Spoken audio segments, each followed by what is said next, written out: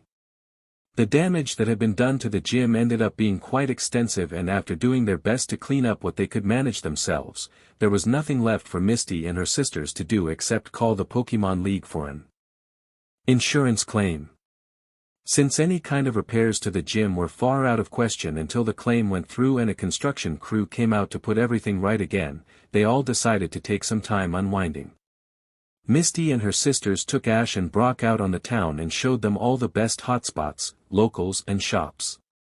Of course, the girls had ended up dragging both boys on a shopping excursion or two, but since Cerulean wasn't the size of huge metropolitan cities like Celadon or Saffron, it wasn't nearly as horrible as it could have been. Even Brock had managed to go to the place he had been wanting to visit ever since they arrived in the city. The special venue in question ended up being a small but cozy coffee shop near the outskirts of town. When questioned by his friends as to what was so special about the simple coffee beanery, he had replied by telling them that it was the place that his mother and father first met. And that, over the years at home, his mother always made sure to keep a freshly delivered supply of Cerulean Cafe's finest on hand. Apparently, he wanted to stop and buy a bag himself since they were passing through the area. Both because he just liked the taste of the coffee and also, in his words, it was a way of carrying home, and his mother, with him on their journey. For Ash though, what he enjoyed seeing the most was how Misty and her sisters really got a chance to reconnect over their 2-day stay. He could see that his battle with the sisters, as well as Team Rocket's subsequent failed burglary, had succeeded in bringing the Waterflower siblings closer together. They still had differences, of course, any family did, but the old saying, trials can mend the deepest of wounds, was indeed true on some level. Daisy, Lily, and Violet had been showing more respect and consideration to Misty, and he could see that, in turn, it had not only improved the Orangette's mood but also the way in which she interacted with her older siblings. On the second day of their stay, early in the afternoon, Ash, Brock and Misty stood outside the gym and prepared to finally hit the road once more. The thin and fit young girls' sisters were gathered to see them off. "Like, it's kind of sad to see you guys leaving, we've actually enjoyed hanging out with you." Lily lamented in a bittersweet fashion. "Yeah, you guys are pretty cool, Misty has made some totally rad friends." Violet complimented with a playful wink. "We enjoyed hanging out with you too," Ash replied with a cheerful Pikachu on his shoulder chirping in agreement. "But we need to hit the road. Brock says it'll take a while to reach Vermilion City since we want to hit some of the more out-of-the-way, minor Pokemon gyms while we're at it." Over the recent 2 days of spending time with Misty's sisters, he had already informed them of his longing to try and earn every gym badge in the region that he could before the next year's Indigo Conference. It was a challenging goal indeed which, while appearing admittedly lofty to some, the 3 appealing aquatic performers had no doubts that Ash could achieve it after seeing his growing skill firsthand.